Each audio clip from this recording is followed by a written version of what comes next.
आचार्य प्रमोद कृष्ण जी की जय हो।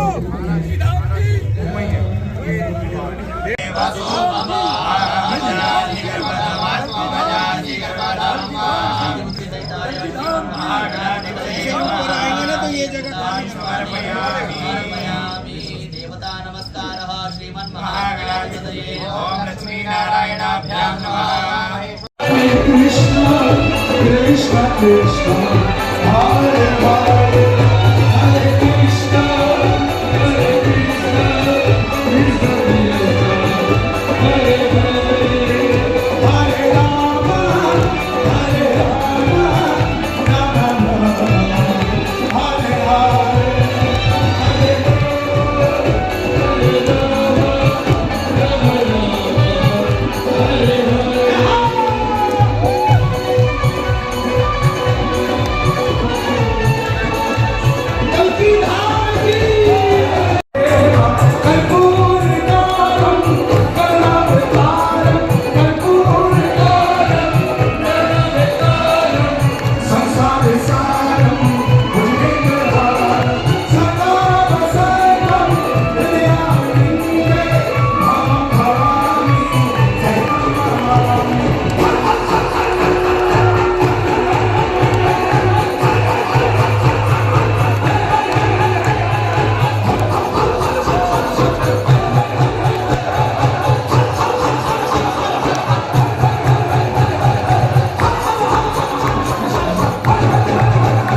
हरे हरे जोरदार तालियां एक बार, जोरदार तालियां।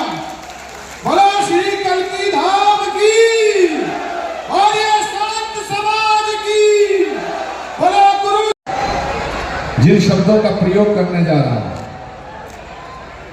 वो भगवान के लिए किए जाते हैं, साधना के शिखर हैं और दया के सागर हैं। जोरदार तालियों से महाराज शुरू करेंगे। मैं आप सभी से आग्रह करूंगा कि आप सब अपना अपना स्थान ले लेंगे। जितना ये गैलरी में लोग हैं सब हट जाएंगे। मैं पूज्यपात जूना पीठाधीश्वर आचार्य महामंडलेश्वर परम श्रद्धेय प्रातः स्मरणीय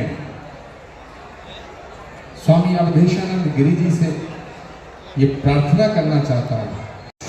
पवित्र भूमि से आएगा, मैं वहां खड़ा हुआ हूं, वहां की मिट्टी के एक कण को प्रणाम करता हूं, सामने बैठे हुए एक जन को प्रणाम करता हूं। परम पूज्य आचार्य महामंडलेश्वर अवधेशानंद गिरी जी महाराज की अनुपस्थिति को प्रणाम करता हूं कि उनका आशीर्वाद हम सबको प्राप्त हुआ।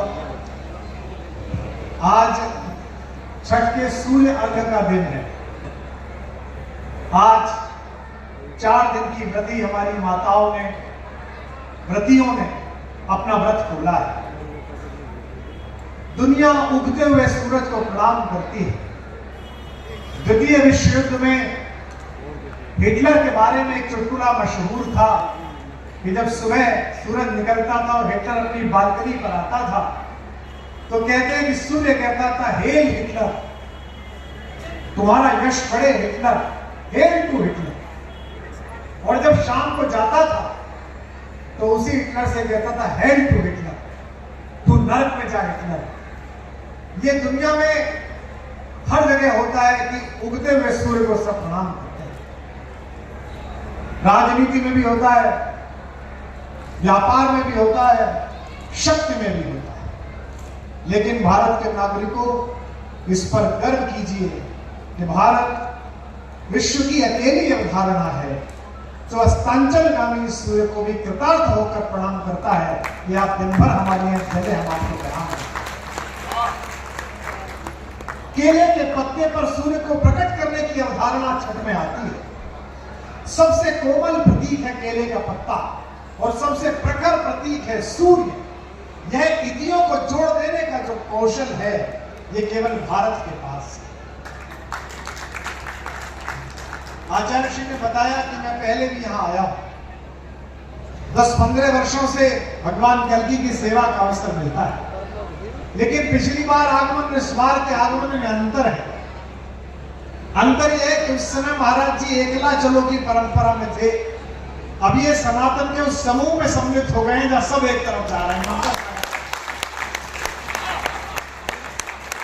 और महाराज जी जिस दिशा में थे, उस दिशा से आदर पूर्वक उनके कुर्ते का पल्लू पकड़कर उन्हें दूसरी दिशा में खींचने का कौशल जिन दो छोटे भाइयों ने किया था, उनमें एक कपिल त्यागी और एक मैं। और मैं बड़ा पसंद हूं कि महाराज जी ने हमारे मन की भावना को स्वीकार किया। मैंने उनसे कहा कि आपका स्थान जिस जगह है, आपके संकल्प की पूर्ति का साधन जिस जगह है, जहां वह संवेद चेतना है, जहां भगवान का आगमन सुनिश्चित हो, वो दिशा ये वाली है। आज जब हम मंदिर में गए, हमने माता के विग्रह को देखा, तो मैंने परिहास से इनसे कान में कहा, आप ध्यान से दोबारा माता के दर्शन सुबह करना। माता दक्षिण की तरफ देख रही। मैंने कहा महाराज जी 10 साल में यही नहीं समझे कि आपका तो भगवान भी दक्षिणपंथी है। लेकिन महाराज जी, आप जिस पथ पर आए हैं, भगवान ने आपको उसका हेतु बनाया है। एक प्रार्थना मैं यहाँ बैठे लोगों से करूं, और ये जो वीडियो करोड़ों विश्व के नागरिकों तक पहुंचेगा, आस्तिकों तक, उनसे करूं यह संकल्प कल्की पीठाधीश्वर आचार्य प्रमोद कृष्णम का नहीं है। यह संकल्प संबल जिले का भी नहीं है।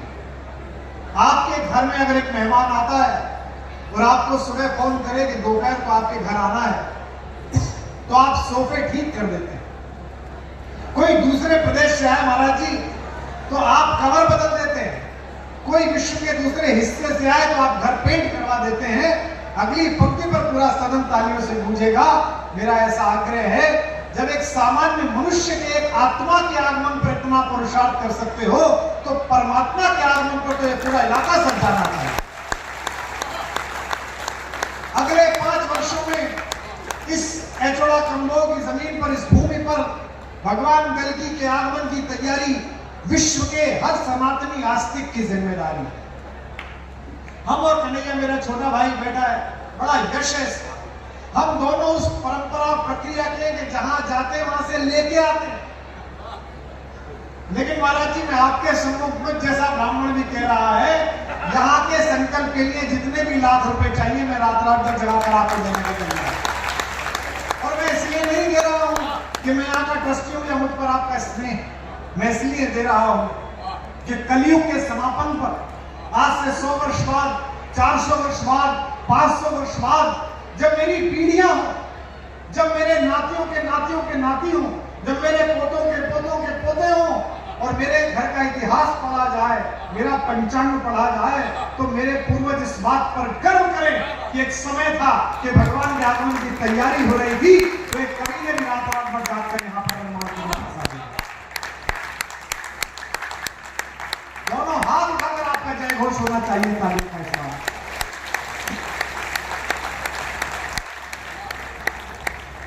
हमने एक छोटा सा घर बनाया, निवास बनाया नोएडा में। अभी महाराष्ट्र में आए तो उन्होंने कहा कि घर बहुत सुंदर बनाया। मैंने कहा हमने मकान बनाया, घर को मां ने बनाया। हमारी वे सौभाग्यशाली लोग हैं, मां का जिन पर आशीर्वाद। ये तब पता चलता है जब मां नहीं रहती।